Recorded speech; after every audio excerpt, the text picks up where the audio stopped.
Imagine if you could easily find solutions to make your region or city smarter, greener, better connected, more social, and closer to citizens.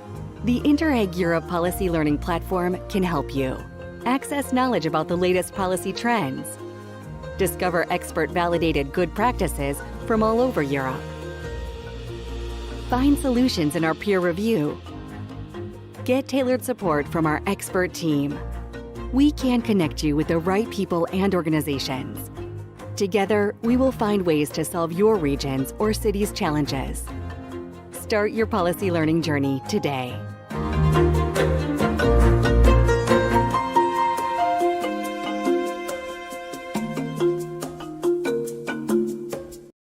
Good morning. Good morning, everyone, and welcome to today's webinar on the topic of advancing hydrogen valleys. Thank you for being with us today. My name is Laura Varisco, and I am one of the thematic experts of the Policy Learning Platform. And I am glad of co-moderating the webinar today together with my colleagues Marc, Pattinson. Good morning, Marc. Good morning, Laura. Good morning, everyone. I'm looking forward to this discussion. I think we've got some great presentations for you. And I think we always learn as much as the rest of you. So I'm looking forward to sharing and listening to our speakers, Laura. Thank you. Thank you. Looking forward to. And also hello to Vladimir Sestovic. And good morning. Thank you for assisting us with this webinar today. Okay, let's get started. But before we dive into the topic of today's discussion, as always, let me shortly present the reason why we're here and what's behind this webinar and who's behind this webinar. So this webinar is organized by the Interreg Europe Policy Learning Platform.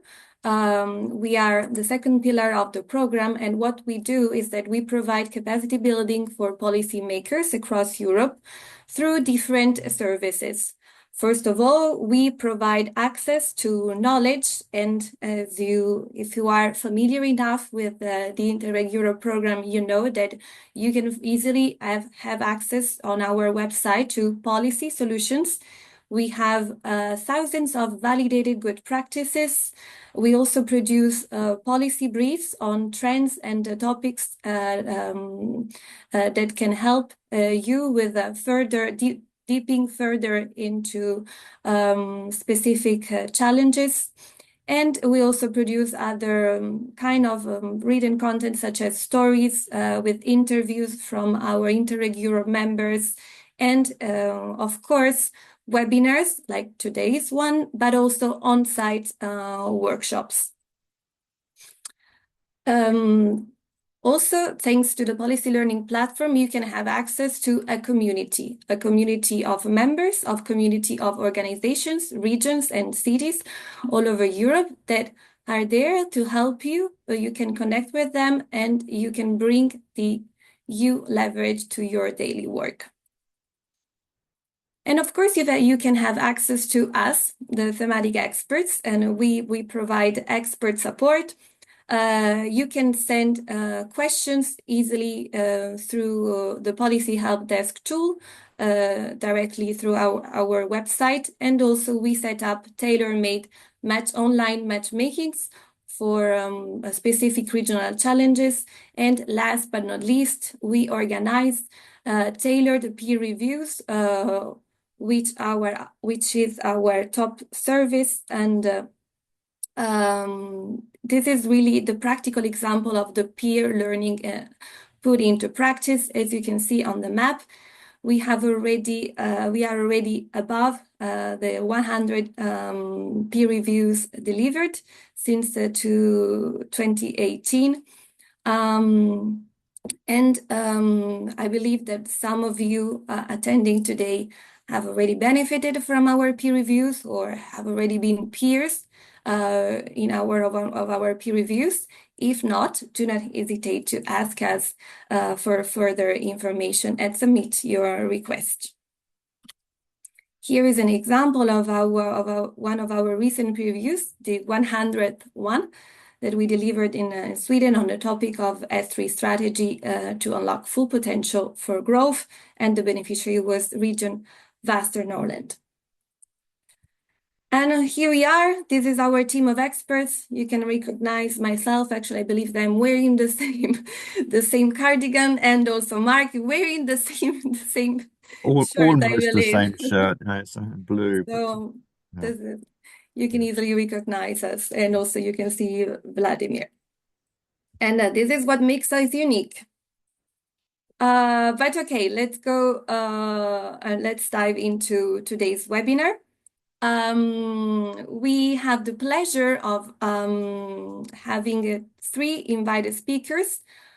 First of all, we will hear from Barbara Monaco from Italy, from Arias Science Park, presenting the North Adriatic Hydrogen Valley. Hello, Barbara.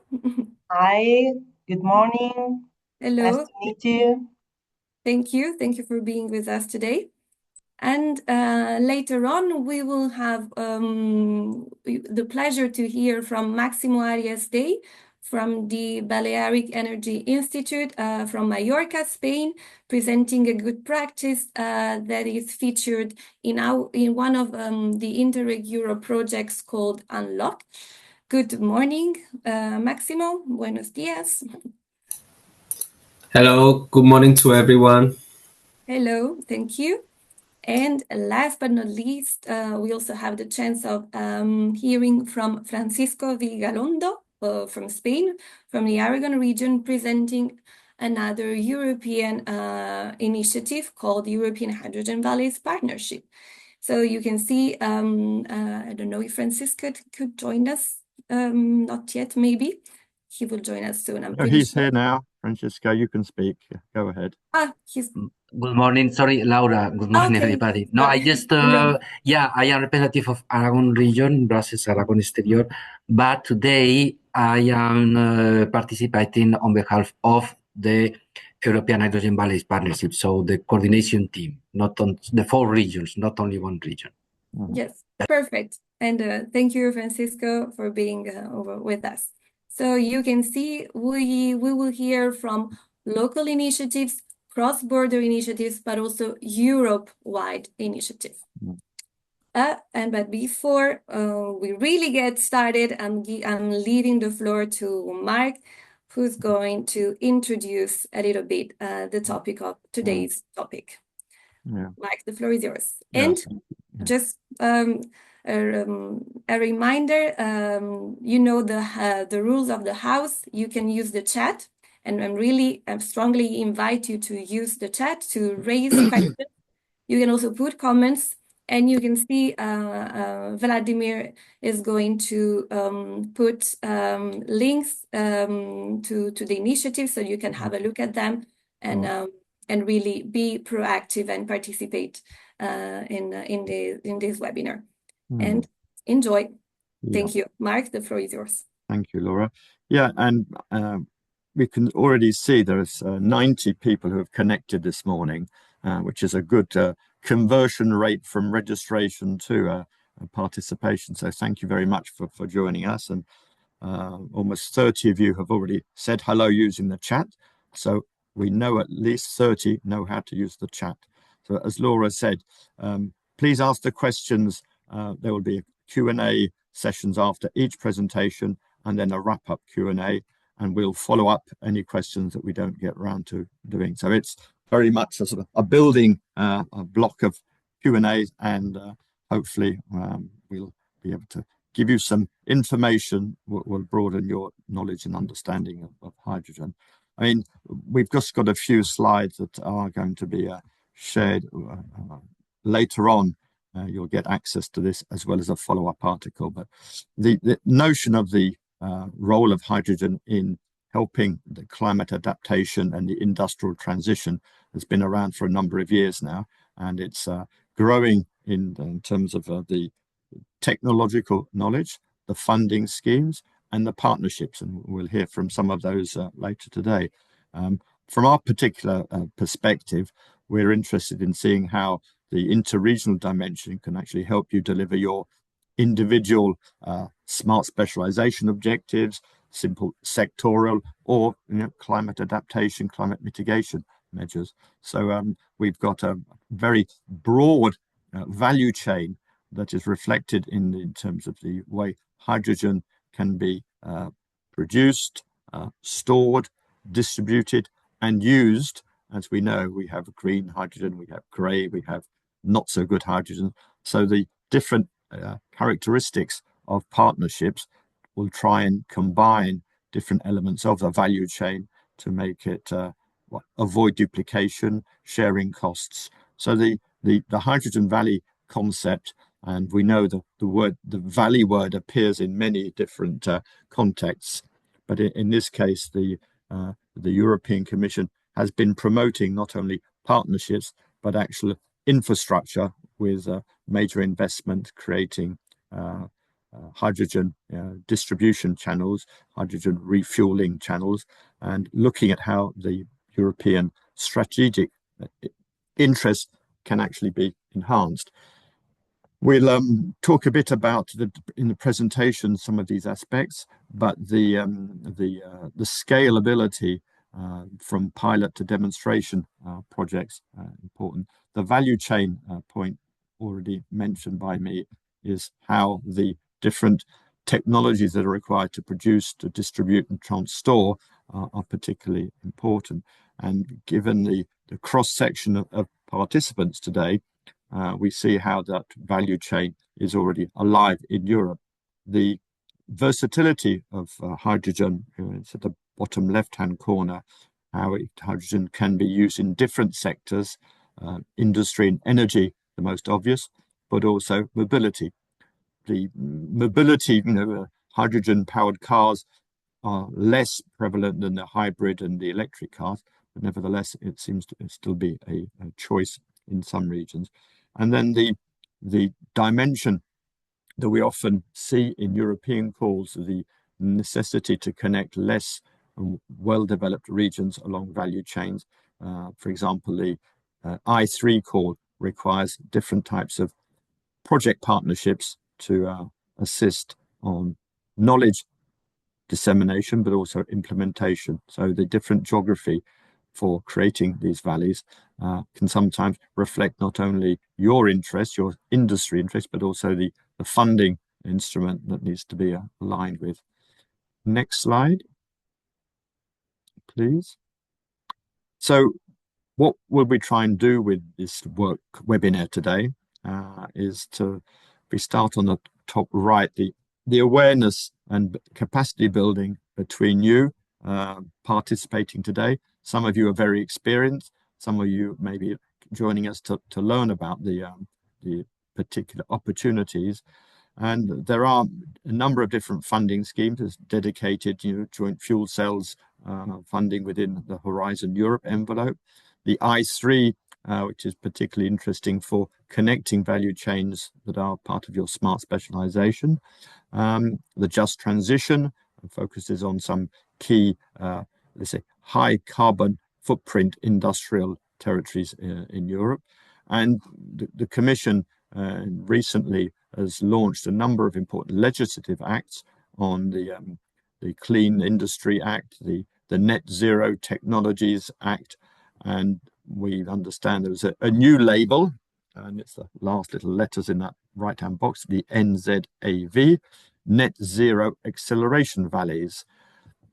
There is some two articles in the current legislation that talks about these, and the Commission has just launched a study to better define what lies behind this Net Zero Acceleration Valley. Basically, it's to help introduce less carbon footprint for current industrial processes. The current debates on tariff affecting world trade, the current debate on economic sovereignty, critical raw material sovereignty are going to, in our view, enhance the necessity for us to think about how hydrogen valleys can play a role in addressing those issues. So the other European, let's say, valley initiatives are looking at the Green Deal, green transition, the Repower EU. These are continuing to evolve. I think one of the issues that we are all facing is the volatility of the current political and economic crisis, which major closures were announced in some steel manufacturing, steel producing centers in Europe, having just agreed on new energy prices, yet the new tariffs impact on their economic model. So there's a strong need for developing partnerships that can react to these changes and react at a European level, because we see these issues are going to be not going away. The infrastructure element, and we'll hear about that from some of the projects, is one element. The retraining, the skills element, I think is another element for consideration. And what's next? Well, hopefully it's what we can discuss today, and how we will follow up our discussions with our three speakers. They will give us some first insights, but don't hesitate to use the chat to tell us what you think that's next. And what's next? I'll repeat what Laura said, that if you want to continue discussions either with some of the experts that we have with us today or with other regions that you see online, the matchmaking service, the peer review service are on demand, open 365 days a year. There's no cutoff. You can submit an application this afternoon and you can get an answer within less than a week on whether it's a feasible option. So far, nobody has had an application refused. So it's a good way to accelerate and pick up some of the learnings you might be hearing for the first time or wishing to develop further. So that's all I wanted to say before giving much more interesting people the floor. So I think Barbara would be next. Laura, you will introduce her. Yes. Thank you very much, Marc, for this nice overview and for setting the scene. And of course, let's leave the floor to our speakers. And the first one is Barbara. Barbara, welcome again. Joining us from Italy, from Friuli Venezia Giulia region, and presenting the North Adriatic Hydrogen Valley Initiative. Barbara, the floor is yours. Thank you, Laura. Thank you for this invitation. I'm really glad to be here today to speak about this challenging project, whose name is North Adriatic Hydrogen Valley. Before getting started, just a few words about my organization, Area Science Park, which is a public research institute that directly depends on the Italian Ministry of University and Research. Our main objectives is the promotion of innovation through scientific research and technology transfer. And we are physically located in the northeast of Italy, and together with scientific initiatives and activities, we also manage the technology parks located in Trieste. So we are today to talk about hydrogen valleys. And as we all know, Hydrogen Valley is a geographical area where several hydrogen applications are combined into an integrated hydrogen ecosystem that consumes a significant amount of hydrogen.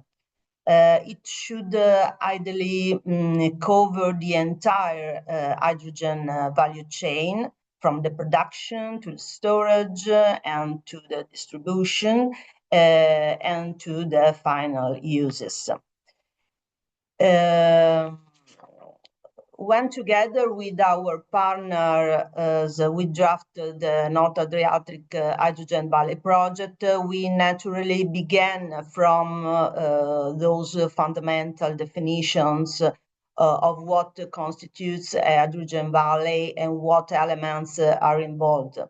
But while ensuring technological relevance and fulfilling pilot actions as required by the funding call, we intentionally placed a strong emphasis on additional dimensions because we studied many previous experiences about it, and we wanted to highlight many different topics, such as the public perception of hydrogen ecosystem, the development of policies, the capacity building, and the research and innovation strategies. So we focused significantly on building the broader ecosystem necessary to sustain a truly effective and innovative hydrogen community. The North Adriatic Hydrogen Valley Project was created in 2022 according to a so-called large-scale hydrogen valleys call. And this is the first the first transnational hydrogen valley in the European in Europe, merging two different countries, Slovenia and Croatia, and one region, Friuli Venezia Giulia, from Italy. So, sorry, this slide effectively illustrates the so-called quintuple helix model, which is central to the hydrogen valley, to our hydrogen valley approach. In this framework, innovation emerges from the intersection and integration of five key societal elements: academia, civil society, governments, industry, and the natural environment. Hydrogen valleys employ also the open innovation paradigm, encouraging active sharing of knowledge and collaboration among various stakeholders. This comprehensive approach ensures that innovation not only addresses technological advancement, but it is also socially inclusive and environmentally responsible, effectively targeting and solving specific societal and ecological challenges. So, as I said before, we have three European countries, so Croatia, Italy, and Slovenia, and we have a project that received about 25 million by the Clean Hydrogen Partnership, and it will bring more than 350 million of investments to be covered by all the partners of the project. The duration of the project is of 72 months, so 5 years about. We have 37 partners mainly from the three targeted territories, but also outside from Spain. But we have also about 120 participants from many involved stakeholders, institutional partners, and so on. The lead partner of the project is HSE, which is a company of the energy sector of Slovenia, Slovenia's largest renewable energy producer. So the project partnership is very large. The main, we have many goals to achieve in this project, which is very challenging, but the main ones are the creation of the renewable hydrogen market,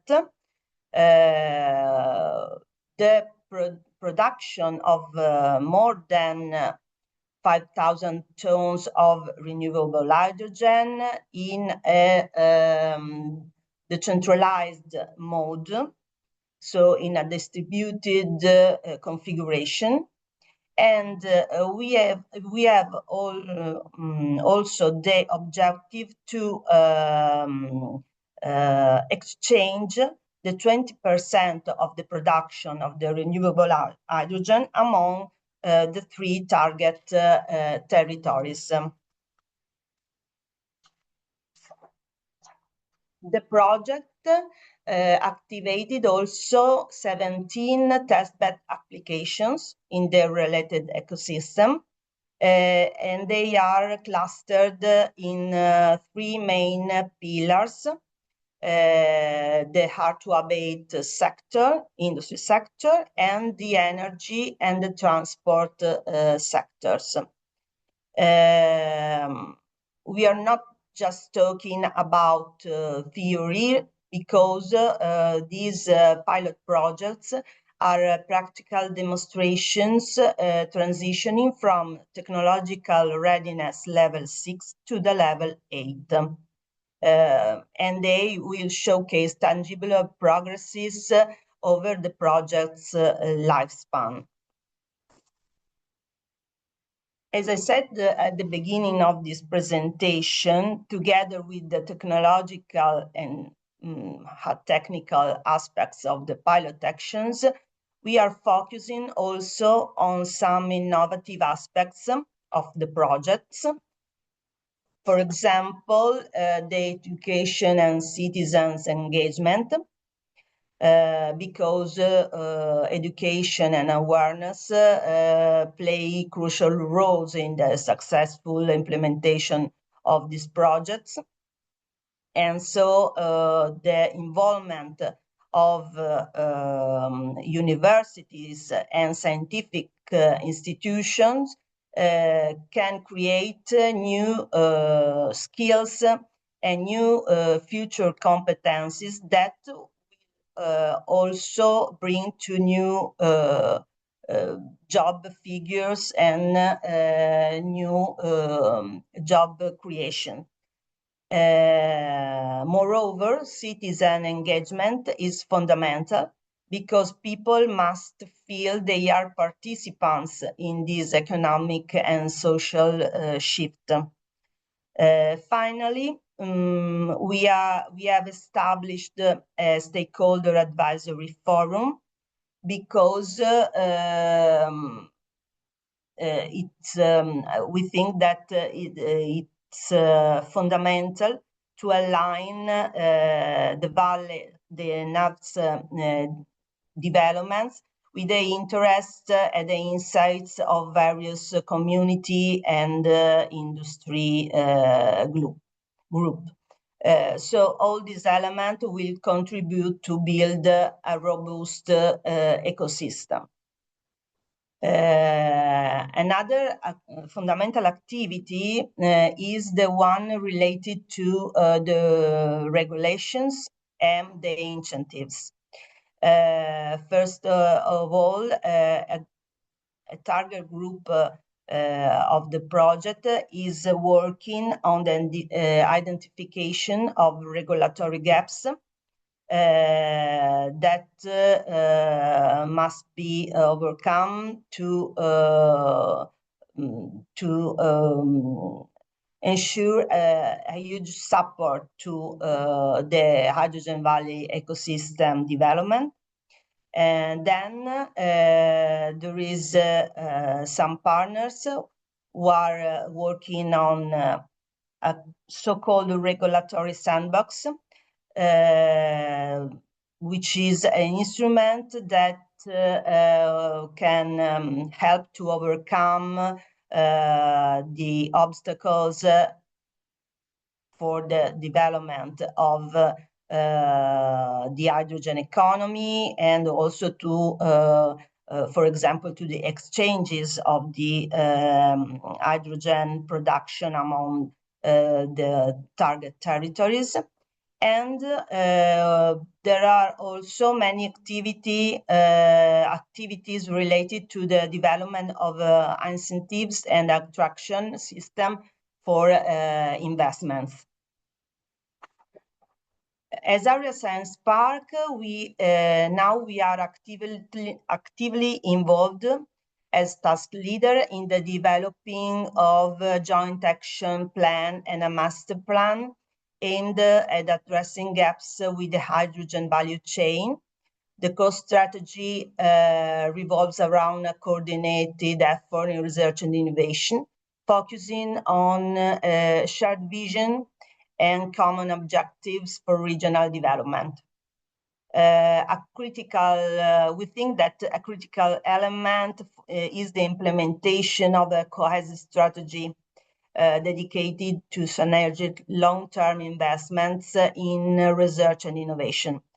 So by aligning resource, knowledge, and funding, the goal is to create a sustainable growth and foster a robust innovation ecosystem. Additionally, new initiatives inspired by North Adriatic Hydrogen Valley project are emerging, aimed specifically at funding and supporting the launch of innovative businesses and projects focused on renewable energy.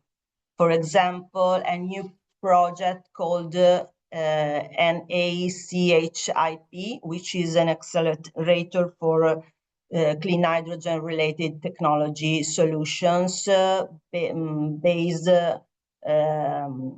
in the same target territories of our project and NAV.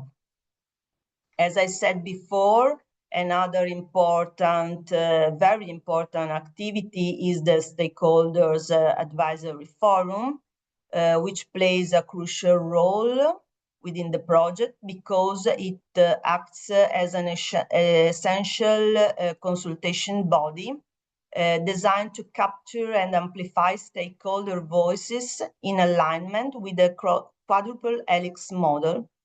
And there is also the possibility to join the Stakeholder Advisory Forum. If you are interested, you can contact me and I can say how to do and how to join.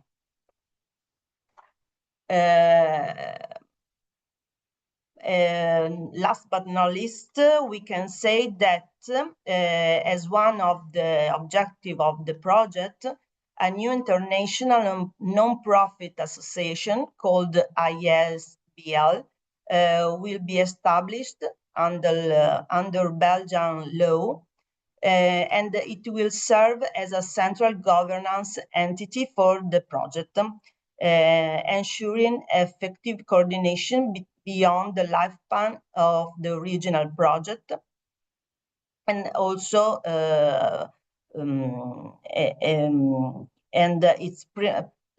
its primary mission will include fostering the sustainability and exploitation of the project initiatives, as well as creating opportunities for emerging projects.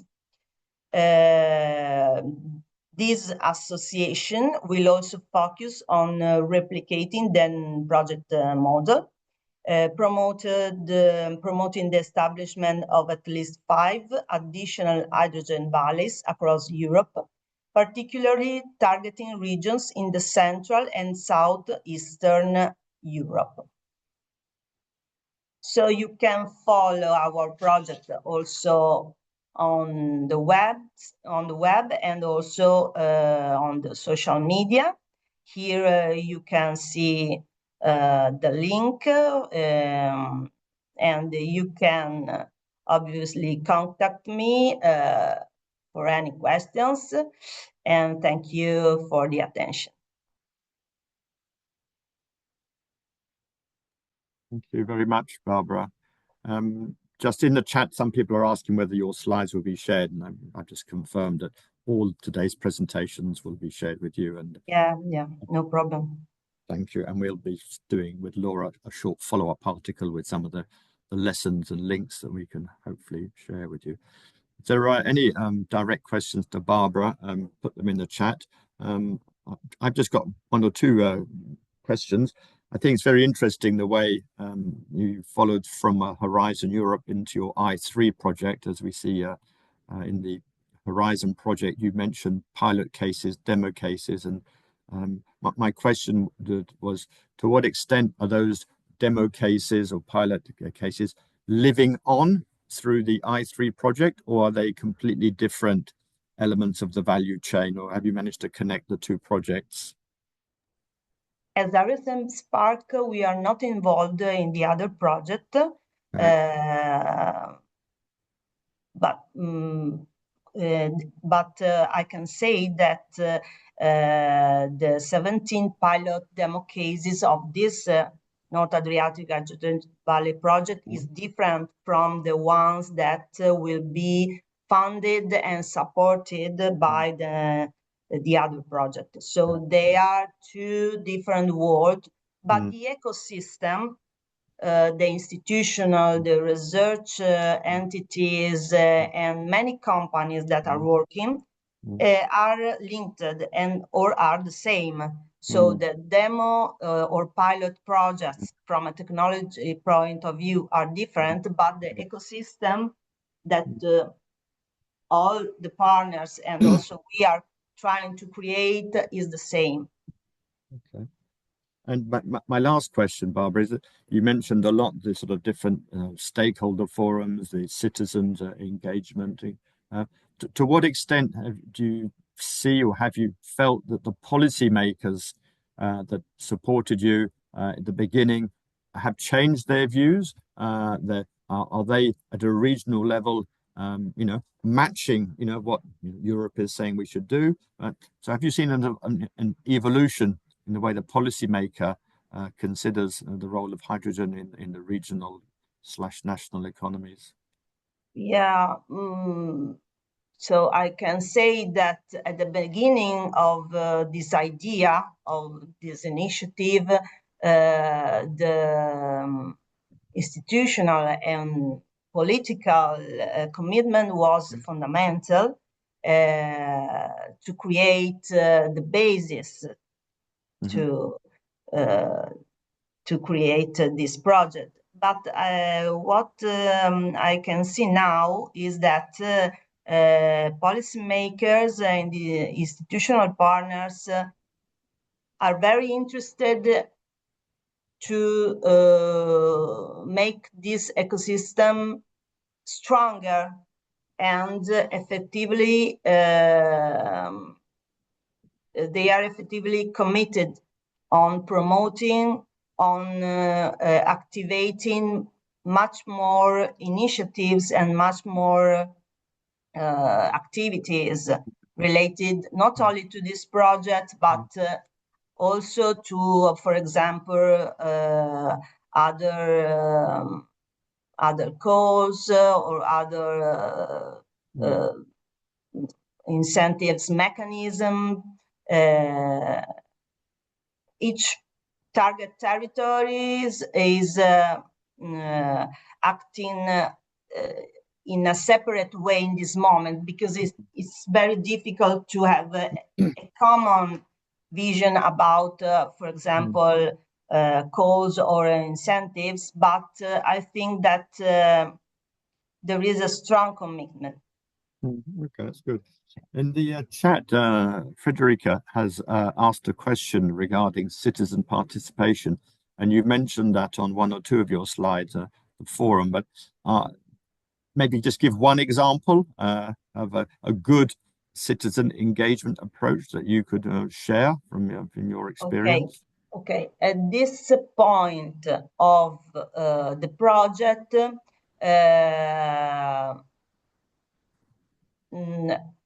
I think that because I don't manage all the activities of the project, but we have an example now because many activities are going to be organized in the future. But I know that many activities like hydrogen cafes or many conferences will be organized in the next future. because in the first part of the project, we mainly focused on other activities that was planned.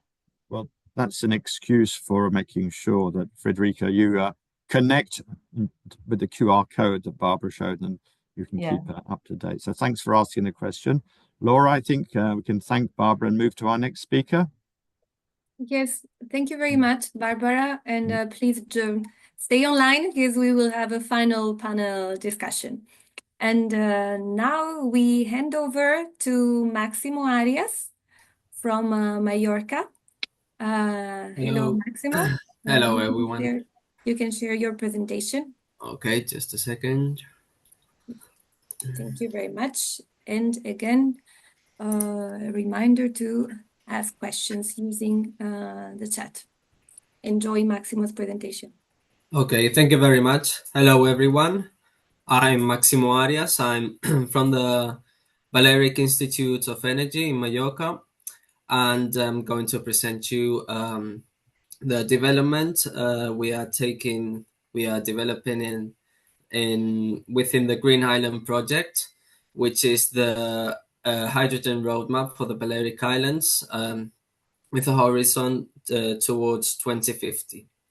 And this Green Island project aims to deploy a hydrogen ecosystem within the island of Mallorca. So to begin with, this is a good practice that has been identified within the framework of the Unlock project by the Consell de Mallorca and the regional stakeholders. It's this good practice is the public-private collaboration in order to develop a green hydrogen ecosystem and a roadmap in the island of Mallorca. So this collaboration between the public and the private sector addresses the island's main energy challenges, and in order to contribute to the transformation of the energy sector in the island. And DBay is part of this group of stakeholders within the Unlock project, and is also part of the Policy Responsible Authority, which is the Balearic government, for the Just Transition Fund. So this public-private partnership involves different companies such as Acciona, Enagas, Redexis, Cemex, Balearia, and others. And the main public entities within this project are the University of the Balearic Islands, the Government of the Balearic Islands, Palma City Council, Port of the Balearic Islands, between others. So between all these public and private entities, 50 million euros have been mobilized for this project. And so it combines private technology expertise and public regulatory support and research as well.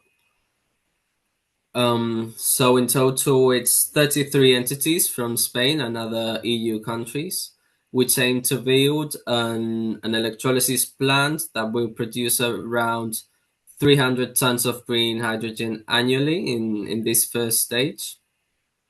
And well, its aims is to establish the first Southern Europe's hydrogen hub in an island that's will contribute to decarbonize Mallorca's economy.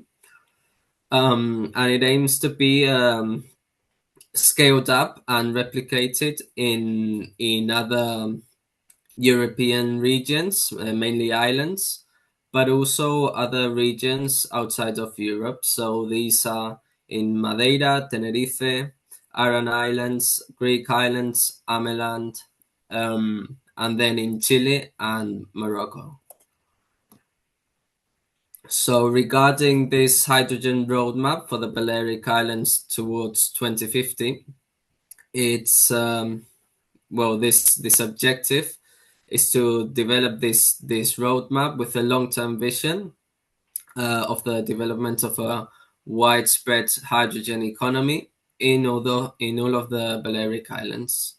So the main goals are to provide a realistic and practical roadmap. So for that, we need to determine and prioritize the most efficient hydrogen applications for Mallorca and the rest of the islands. Predicting the hydrogen demand growth in all the different sectors.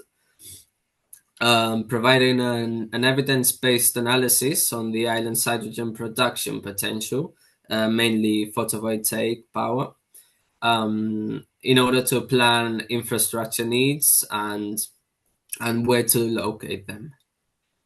Then we'll describing the necessary steps for achieving these the goals established, and then informing all the main stakeholders through demand projections and technology forecasts, and supporting political decisions and facilitate and reduce future investment risks.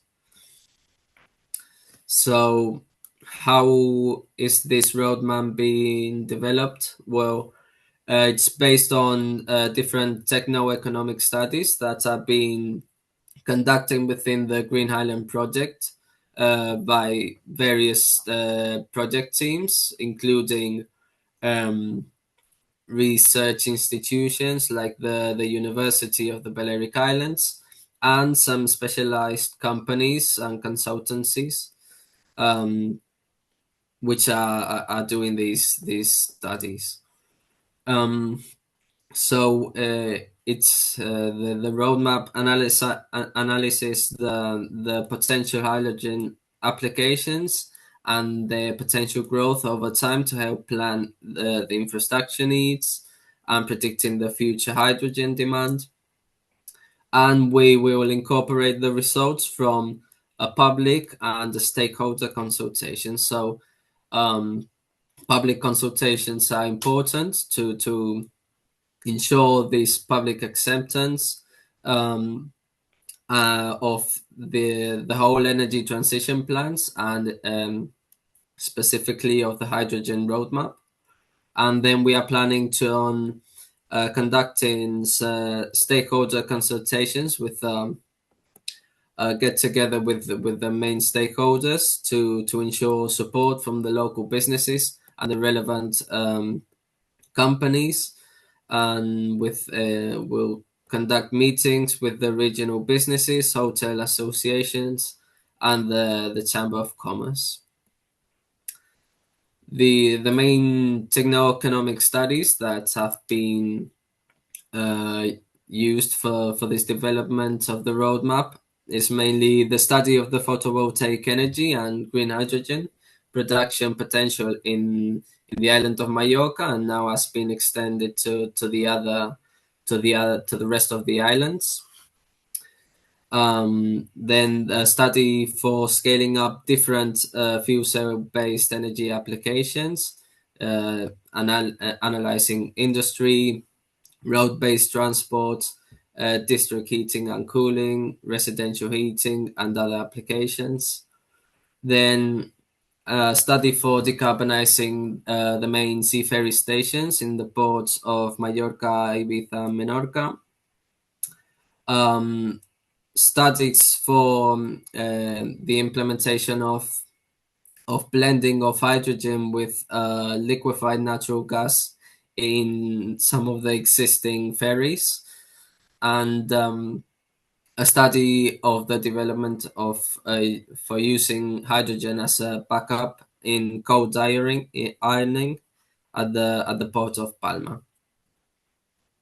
So in the end, we end up with all these applications covered in the roadmap or analyzed. So in land transport, we've got public and private bus fleets, freight transport, high operational capacity fleets, rental vehicles, taxis. Then in maritime transport, we've got the liquefied natural gas and hydrogen blending, green ammonia and methanol also in maritime transport we are considering, and cold ironing in the ports. Also blending in the gas grid, which is one of the main hydrogen demand points we are predicting. So blending in the beginning 2% of hydrogen in the gas grid of Mallorca, and using in buildings with district heating and cooling, and in the hotels and maritime stations, and lastly hydrogen used in energy storage, mostly seasonal. So regarding the drafting and research for the roadmap, we've got in-depth analysis and assessment of the project techno-economic studies, so analyzing the potential hydrogen applications in the Balearics, projections for the hydrogen production potential in the Balearics, using mainly the solar surpluses in the electricity grid that are being projected, using a linear projection of the photovoltaic installation according to the achievement of the objectives that have been established by the government. And we would end up with a deployment of photovoltaic energy by municipalities, something like what's being showed in this map. Then regarding the demand projections, we've considered 3 scenarios: low, medium, and high for different years, and by sectors. And also we've considered 2 scenarios without imports and importing hydrogen from mainland Spain to cover that would be to cover the demand in the gas grid sector. Then also we've done some electrolyzer capacity requirements up to 2050 based on the projected production potential and the forecasted demand. Water consumption analysis based on these production projections, as this water consumption is one of the main points of tension for the public, as it's one of the most difficult aspects in Mallorca, as this water is not widely available. And then a strength, weaknesses, opportunities, and threats analysis of this hydrogen development in the Balearics. So regarding public consultations, we've done a surveys. So this is an online questionnaire which has been published on the Balearic Islands citizen participation portal. So in order to gather opinions, concerns, and suggestions from the participants, and it will be also we've done a roadmap summary report and presentations to address a non-specialized audience, so to provide an overview of the project's roadmap in an accessible manner, introducing all the hydrogen applications, all the benefits and challenges that could come from this project, and using visual aids and infographics.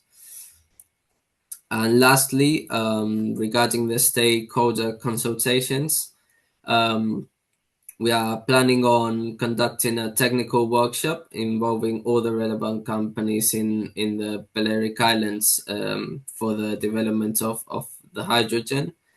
And we want to gather all the insights and suggestions from these stakeholders regarding our roadmap, and understanding their opinions for the roadmap, and collecting the suggestions for improvement and its implementation, and then assessing perceptions and readiness for the hydrogen adoption in the islands. So then we will end up with comprehensive feedback from in order to refine and enhance the hydrogen technology integration strategy. Okay, so that's mainly the work we've been carrying out. So thank you very much, everyone, for listening, and I'll be happy to answer any questions. Thank you very much, Maximo. We had one of the participants, Group M, who asked some questions. There were two parts. I think the first one related to the different uses of the hydrogen, and you showed us a slide where we had the different listings. I think that can help the speaker. The second question was, to what extent is this having any impact on the tourism industry? As we know, it's one of the main economic activities. And second part of the question is, what linkages with the other Balearic Islands? So if you can give some thoughts on those 2 points, tourism. Yeah, so in the touristic sector, it would well, some of the surveys in some other project from the University of Galway, they've conducted some surveys, and they have been addressed to the tourists, and they've determined that tourists would be very happy to contribute to visiting the islands if it's if they are using some hydrogen. So the perceptions from the tourists are positive, and also they wouldn't be worried about staying next to some hydrogen production plant either.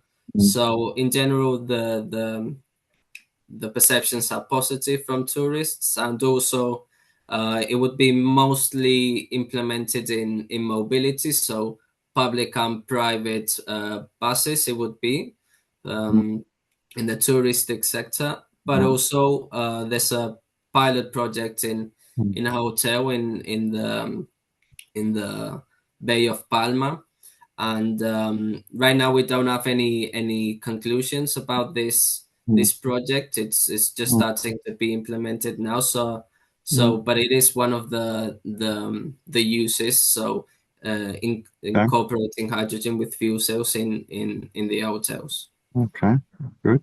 If you could put the links of those simplified reports that you mentioned, Maximo, I think when you talked about the roadmaps and the documents, if they're available in English, we could certainly share them with the audience.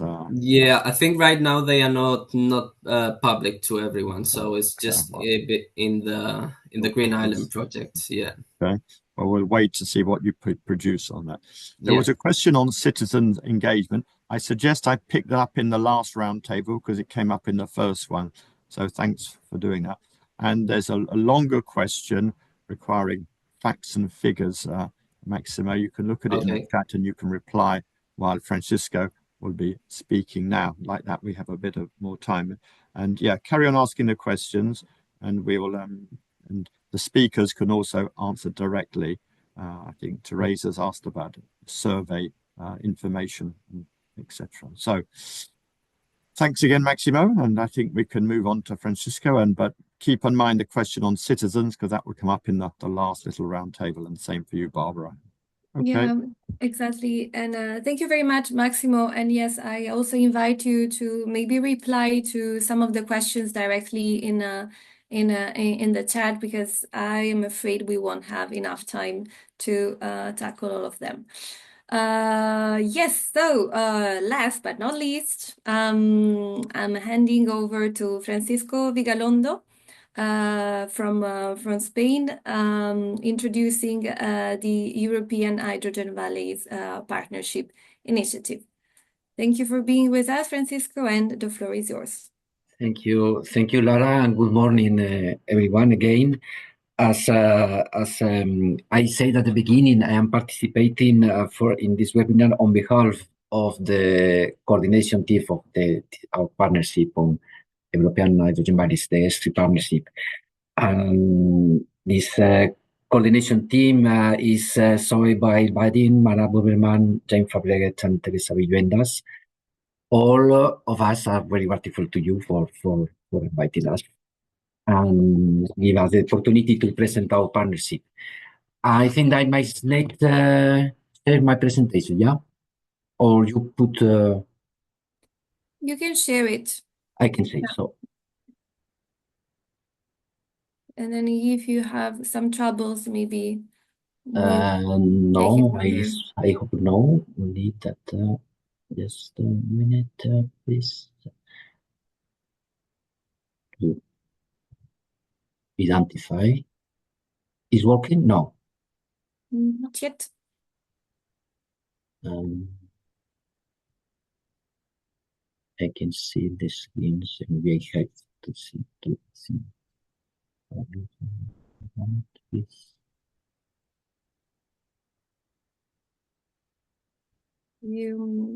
No. Just click on the share button. No. It's working now. Yeah, and I put the presentation. Okay, maybe yes. Okay, you just need to put it in full screen, and then it's okay. No. Okay. Great. Perfect. So yeah, and okay, I think that also I will not dwell on explaining the concept of hydrogen valleys because the speakers that have preceded me they have done very well. So only I like to highlight this milestone about just the joint declaration on hydrogen valleys that has been signed in 2023. And I quote in the declaration, the Commissary Maria Gabriel said, hydrogen valleys are not one of the best answers to this challenging task, as they bring together clean hydrogen production, storage, distribution, and end use into fully functioning and sustainable local or regional value chains. In doing so, they create ecosystems where research and innovation can be tested in real time and find immediate use, leading to further advance in the hydrogen sector. Hydrogen valleys are a strong instrument to showcase how the European Union hydrogen economy works at the local level for citizens. And in point 4 of the commitments, the joint declaration includes this one: to promote knowledge sharing and partner matchmaking, to build on the existing experience and accelerate successful development of new projects, including via different European platforms, such as the Hydrogen Valley Smart Specialization Partnership, the Clean Hydrogen Knowledge Hub, and the Hydrogen Europe and Hydrogen Europe Research. So this declaration underscores the pivotal role that our partnership has played in the deployment of hydrogen valleys from the very beginning.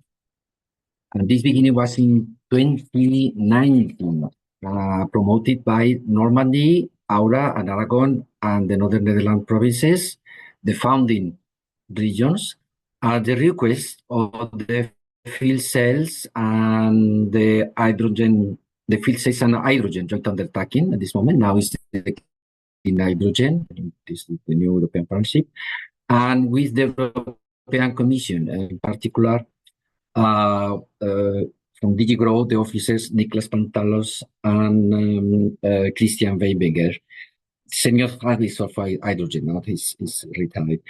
Weiberger had a very clear vision of the need to expand the hydrogen economy for multiplying projects that encompass both supply and demand.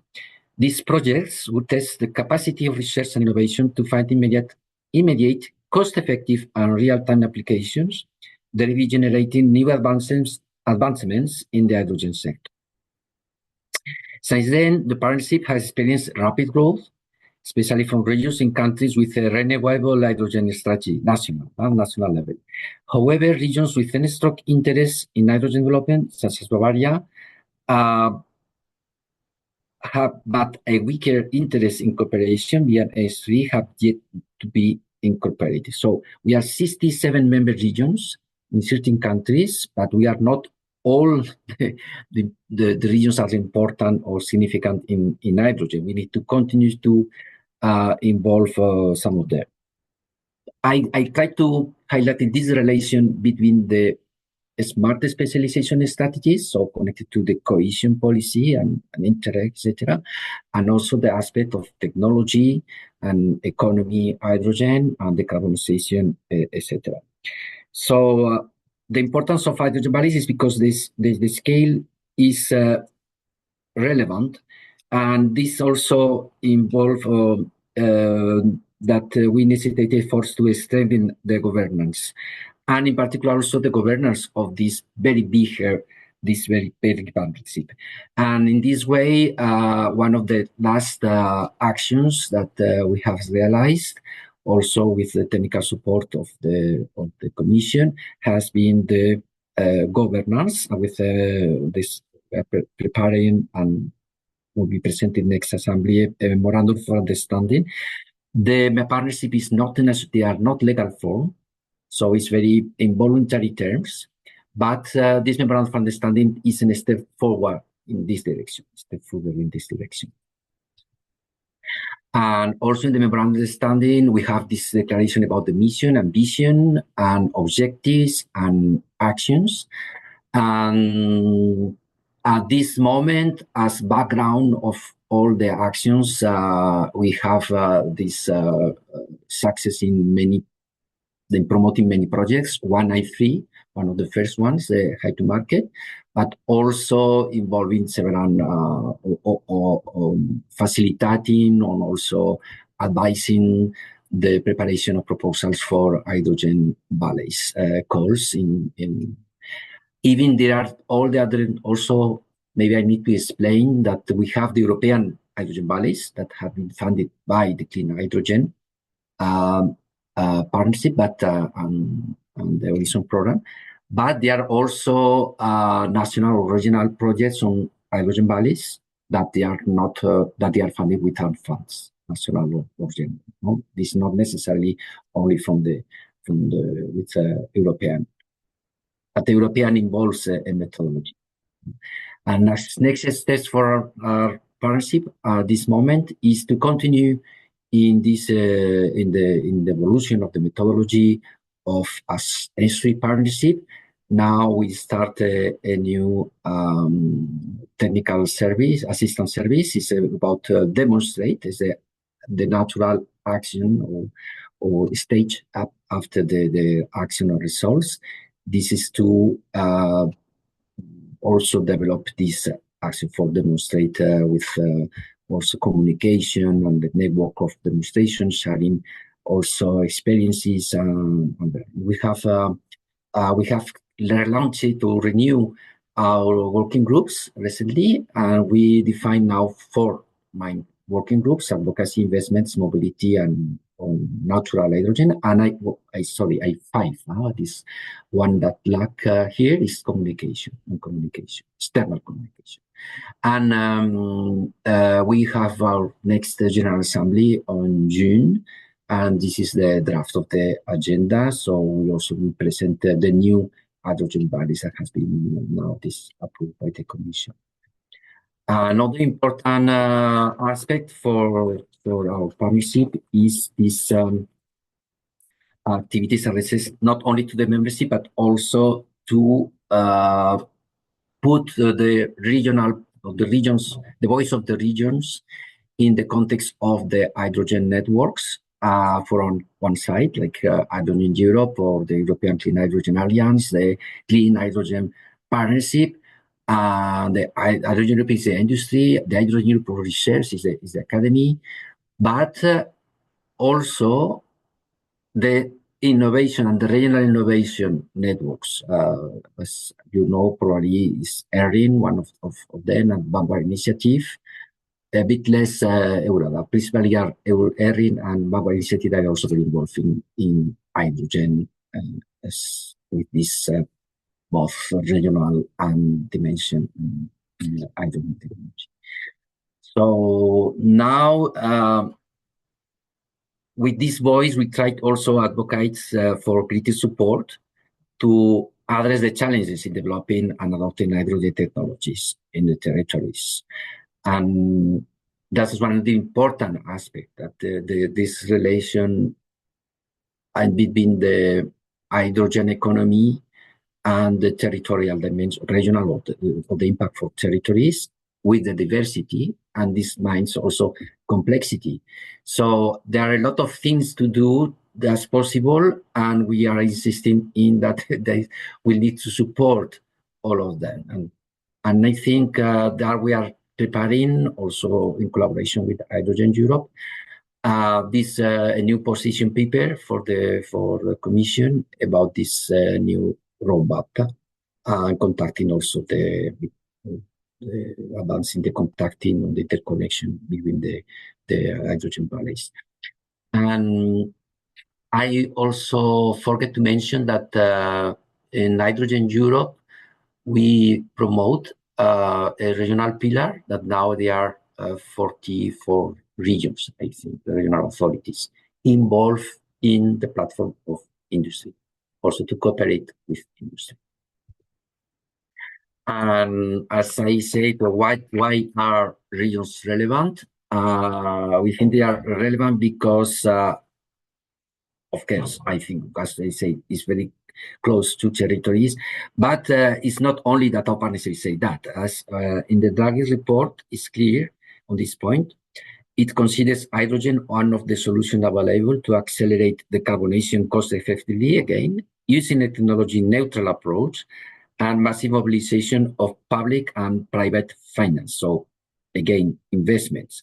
To achieve this, there is a need to refocus cohesion policies, and another important aspect, and in line with the new types of investments required by these initiatives. And according to report, also hydrogen valleys, as innovation valleys and zero acceleration valleys, Marc mentioned before, are capable of ensuring that cohesion policy is consistent with the drive for increased innovation and the completion of the single market. And I think that the cohesion policy, again, relation with cohesion policy is one of the key points for the future. So briefly, they also were reference to hydrogen and regions in the competitive compass. So, and later also for the single market. I think that the hydrogen valleys are relevant, extremely relevant for these three dimensions: sustainability, competitiveness, and energy security and energy sovereignty. So, my slide just to open the discussion. What about the future? I think that now many things has changed. Even 10 days ago, if we discussed these items, something that could happen. But today, we're discussing them as something that has already happened. And I'm referring the blackout in Spain and Portugal. As you know, this was limited. Spain has advanced a lot in renewable energy and tried to support all the electrical system with the most part of renewable energies.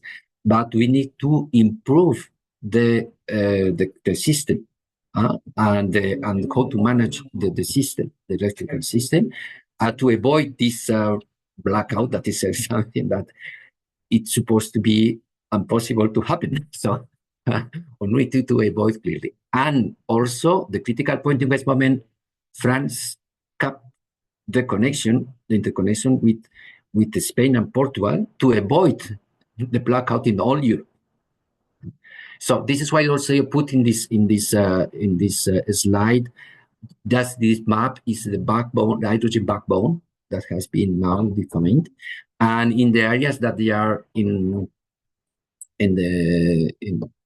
highlighted with the trama is the where the hydrogen is the production of hydrogen concentrated, because we are the renewable energies that allow to produce the production, hydrogen production. So even the hydrogen valleys and the demand is, on the other hand, is more concentrated in the center of Europe, because there are more concentration of people and transport and industry. But the part for production is concentrated, the offer, in the periphery. So we need to manage that very well. And this is what we are now connecting with this point as resilience that has been introduced by the Spanish presidency, and this new concept of strategic autonomy. We need also how to deal with this multi-level governance, global, like climate change, the mission and challenge, and the local ecosystems.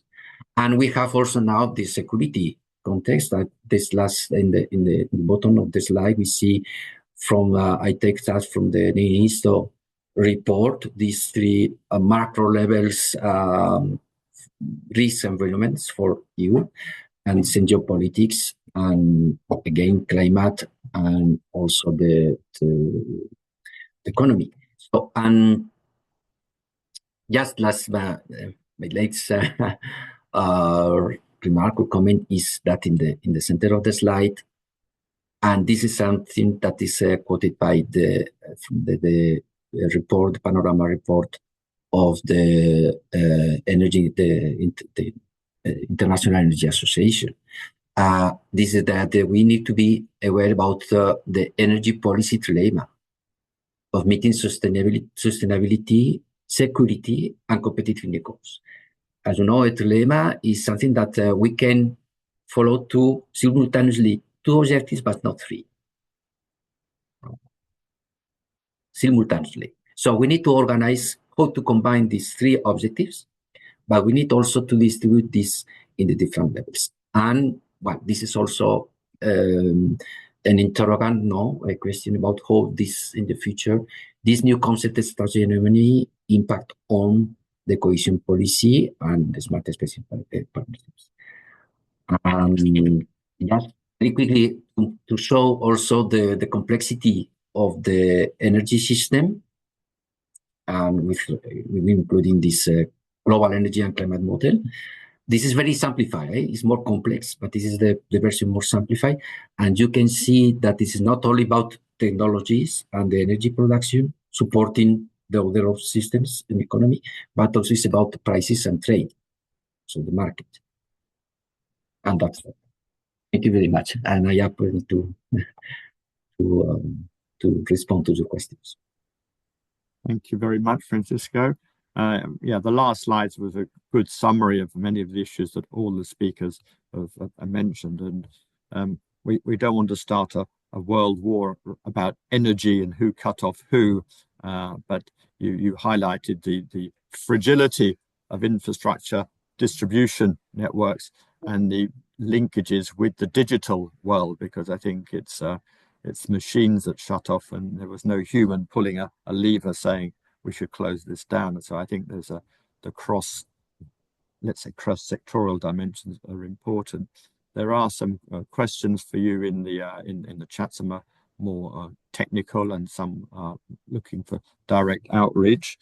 But for those also interested in the debate on open strategic autonomy, the Policy Learning Platform had a workshop or webinar 10 days ago, so you can go on our platform.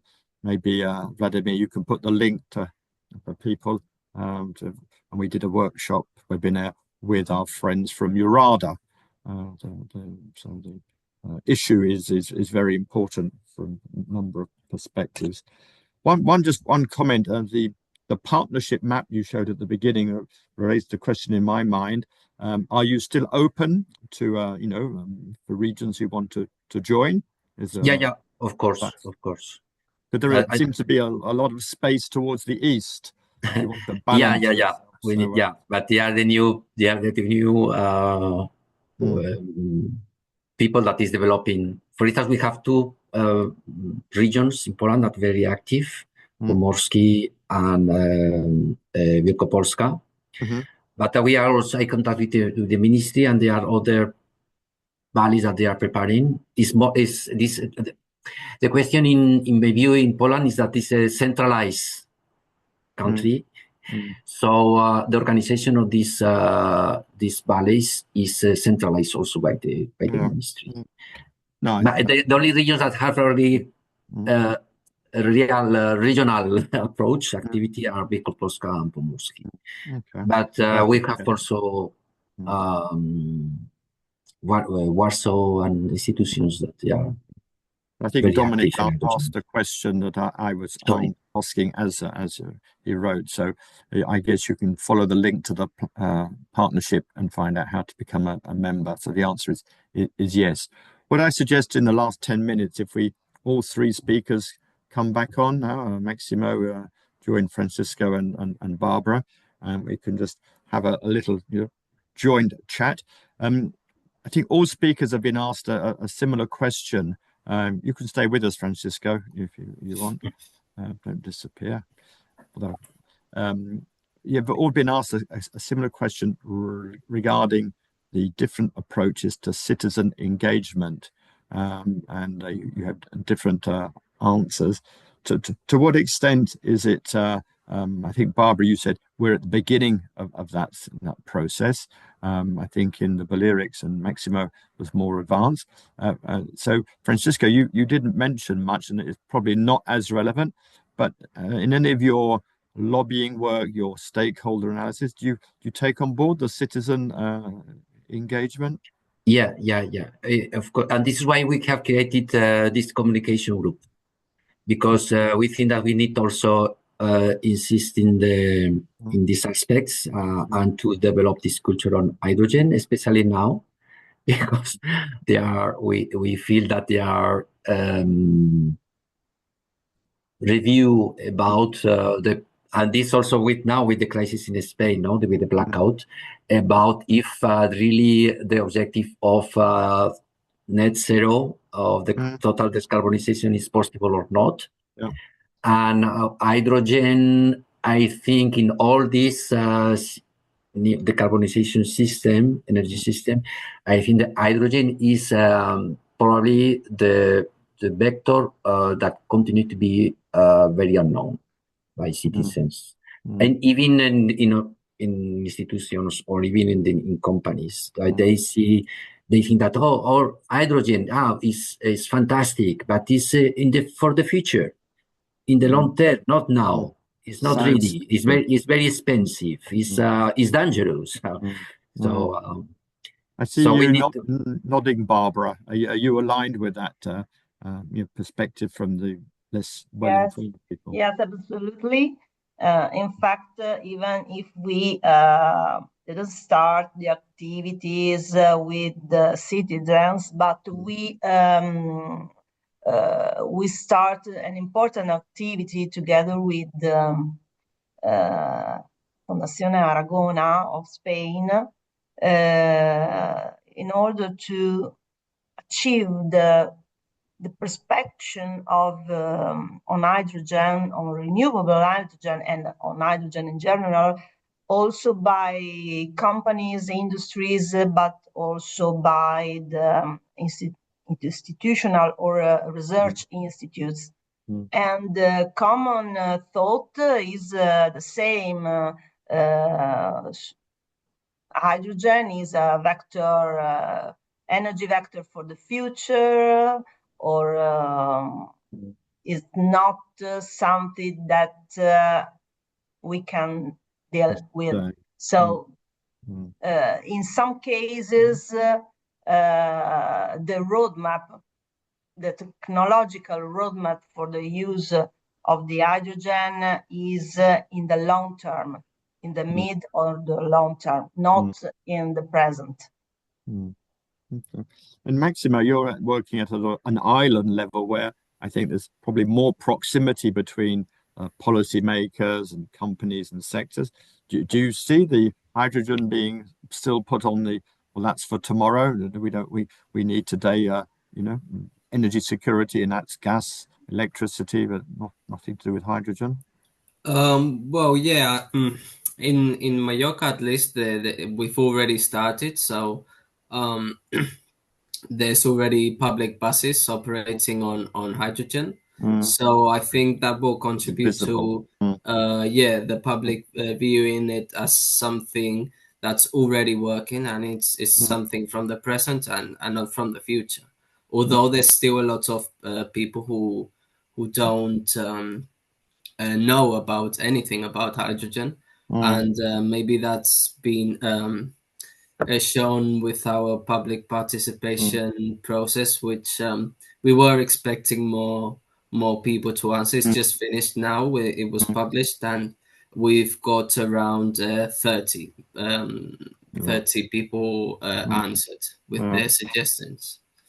Yeah, I think on one of Barbara's slides, we saw the important role of the universities, and sometimes we've worked in projects, Laura and I, where to get this citizen engagement, that's not always obvious when we're dealing with a technology or approach, and we sort of use students as the sort of first step of consultation, and their professors that can organize them. So I think you have to be somewhat creative in this citizen engagement, and students can be included. Okay, the last question to all of you, and just keep looking at the chat. I mean, Francisco, you would discover that Lower Silesia should be on your shopping list for Poland. Thank you, Simon, but that's what we're here to share. Sorry, I never visit them. Yes, 4 years ago. No problem. Yeah.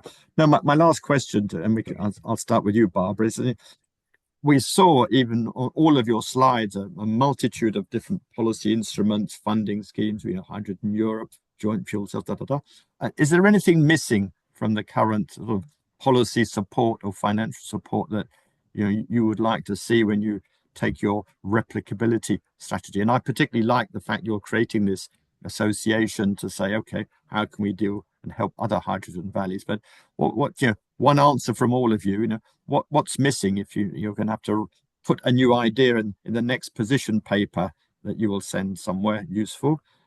What would you like to see added to the policy instruments or the interventions that either national or European policymakers should implement?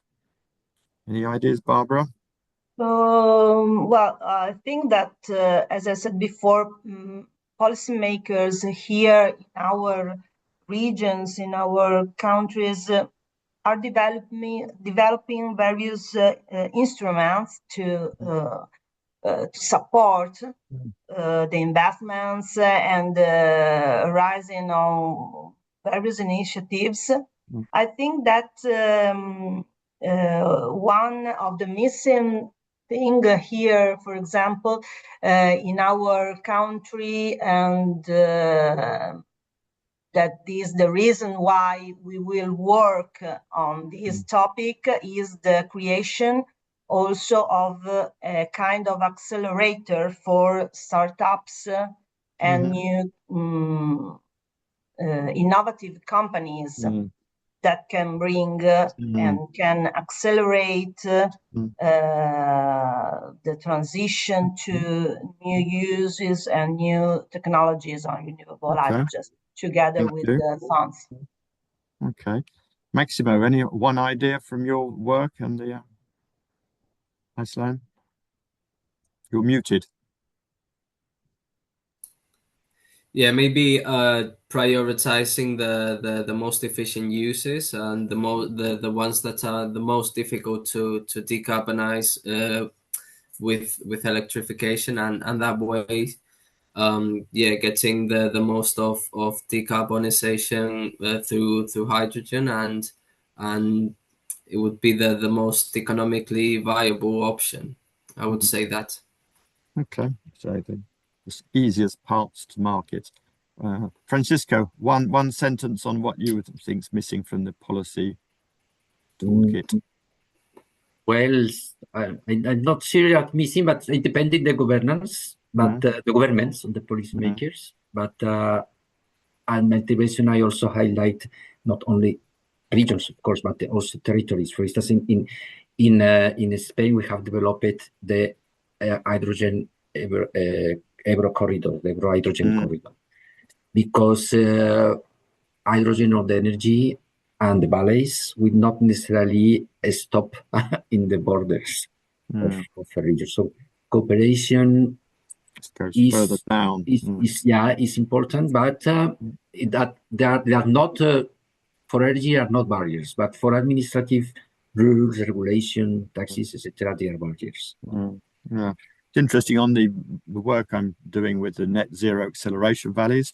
One of the challenges the Commission is seeking help on is the permitting environment, the different rules from different countries. But that's another topic for another day. So we're almost on time, Laura. Sorry for going over by 1 minute, but the panel had generated lots of questions and there'll be more follow-up. But Laura, if you'd like to wrap us up, and thanks on my behalf to the three speakers. Yes, I was impressed by this interesting discussion and active participation. So thank you again, dear speakers, and thank you to all the participants. I believe we had a bunch of interesting examples, and you'll have material to dive deeper. And of course, we will share the slides and also follow-up articles summarizing the main key learnings. Thanks again. A lot on our plate for today's morning, and I hope to see you soon on other webinars. There's a little survey. You'll see a little survey up here. Yeah, thank you, Marc. So don't forget to reply to the short survey that will automatically pop up when we close the webinar. Thanks you for being with us, and yeah, thanks to all you participants who asked questions. It's much appreciated, and it gives the speakers food for thought as well. So well done, everybody. Thank you. Thank you. Have a nice day, everyone. Thank you. Bye. Bye. Bye.